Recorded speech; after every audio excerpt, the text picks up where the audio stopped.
या आपने वो चाइनीज की मूवीज देखी है जिसमें एक मार्शल आर्ट्स के स्पेशलिस्ट एक मक्खी को चॉपस्टिक्स की मदद से पकड़ने की कोशिश करता है। लगता तो ये बहुत मुश्किल काम है।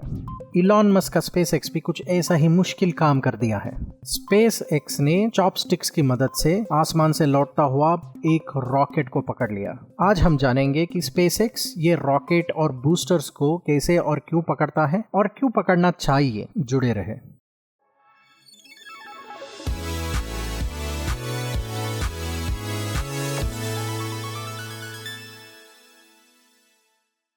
2002 से पहले अनेक बार दुनिया के अनेक एजेंसियों ने रॉकेट को अंतरिक्ष में पहुंचाया। हर एक अंतरिक्ष योजना की लागत लाखों या करोड़ों डॉलर में थी। जब 2002 में इलॉन मस्क स्पेसएक्स की स्थापना की, उनका मिशन बहुत ही स्पष्ट था, अंतरिक्ष यात्रा को बहुत ही सस्ता और सुलभ बनाना। लेकिन एक बड़ी चुनौती रॉकेट की लागत होती थी। आप इसे इस प्रकार समझिए, आपको घर से दफ्तर जाने के लिए एक गाड़ी की जरूरत है। आपने 1 लाख रुपए की लागत से एक नई गाड़ी खरीदी। इस गाड़ी में ईंधन भरवाकर घर से दफ्तर जाने के बाद उस गाड़ी को आपने फेंक दिया। इस प्रकार से आप घर से दफ्तर जाने के लिए 1 लाख रुपए से ज्यादा खर्च कर दिया। हम में से कोई भी ये काम नहीं करता। हम लोग गाड़ी को कहीं पार्क करते हैं और उसे दोबारा से इस्तेमाल करते हैं ईंधन भर के, और ये गाड़ी कुछ सालों चलती है। पर स्पेस इंडस्ट्री में एक बार रॉकेट और बूस्टर को इस्तेमाल करने के बाद उसको कई समंदर में गिरा देते हैं, जिससे उसकी दोबारा से इस्तेमाल नहीं हो पाती। इसी वजह से स्पेस एक्सप्लोरेशन बहुत ही ज़्यादा महंगा होता है और स्पेस एक्स इसे ही सॉल्व करना चाहता है। अगर ये रॉकेट सेफली धरती पर लैंड कर जाता है तो इस रॉकेट को बार बार इस्तेमाल किया जा सकता है। इससे लागत में नाटकीय तरीके से कमी आएगी।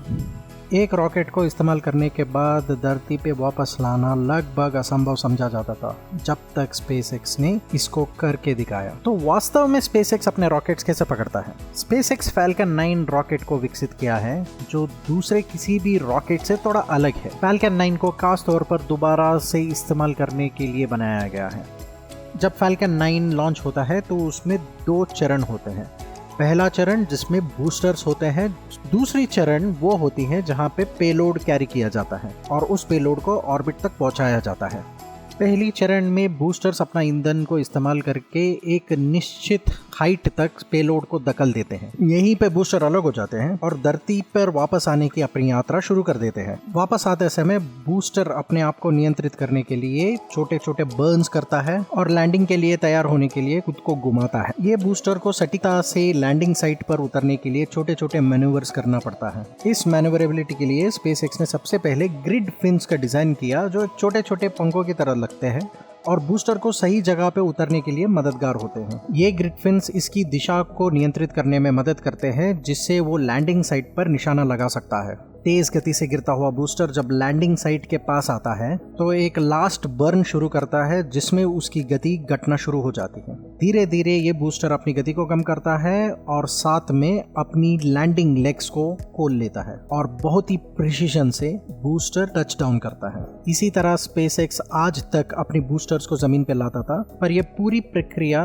जटिल होने के बावजूद बहुत ही ज्यादा रिस्की होता है। सैकड़ों टन वजनी ये बूस्टर लैंड करते समय अगर उसकी गति थोड़ी सी भी ज्यादा हो गई तो वो गिर के टूट सकता है। कुछ ही दिन पहले एक Chinese startup deep blue aerospace ने वर्टिकल लैंडिंग करने की कोशिश की। उनकी वर्टिकल डिसेंट में लास्ट सेकंड पर हुई छोटी सी गड़बड़ी से वो रॉकेट फट गया। तो अगर बूस्टर को लैंड करना ही मुश्किल काम है तो बूस्टर से वजनी चीजों को, जैसे स्पेसएक्स का स्टारशिप, इसीलिए स्पेसएक्स ने तरकीब लगाया कि वो गिरते हुए बूस्टर और रॉकेट को लैंड करने के ठीक पहले उसको पकड़ लेंगे।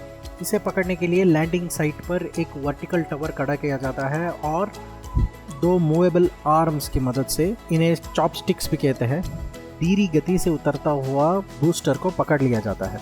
हमारी मौजूदा रॉकेट साइंस में स्पेसएक्स की रॉकेट टेक्नोलॉजी एक बड़ी छलांग है। स्पेसएक्स की रॉकेट पकड़ने की क्षमता पूरी अंतरिक्ष उद्योग को और हमारे सोच को बदल के रख दिया। स्पेसएक्स का रॉकेट टेक्नोलॉजी आज का एक इंजीनियरिंग मार्वल है। जो कभी कचरा था उसे पुनः उपयोग तकनीक में बदलकर स्पेसएक्स ने स्पेस एक्सप्लोरेशन में सस्टेनेबल और एक्साइटिंग फ्यूचर हमको दिखा दिया है। Thanks for watching. अगर आपको मेरी वीडियोस पसंद आती है तो कमेंट में लिखिए कि आगे आप किस टॉपिक पर वीडियोस चाहते हैं। धन्यवाद।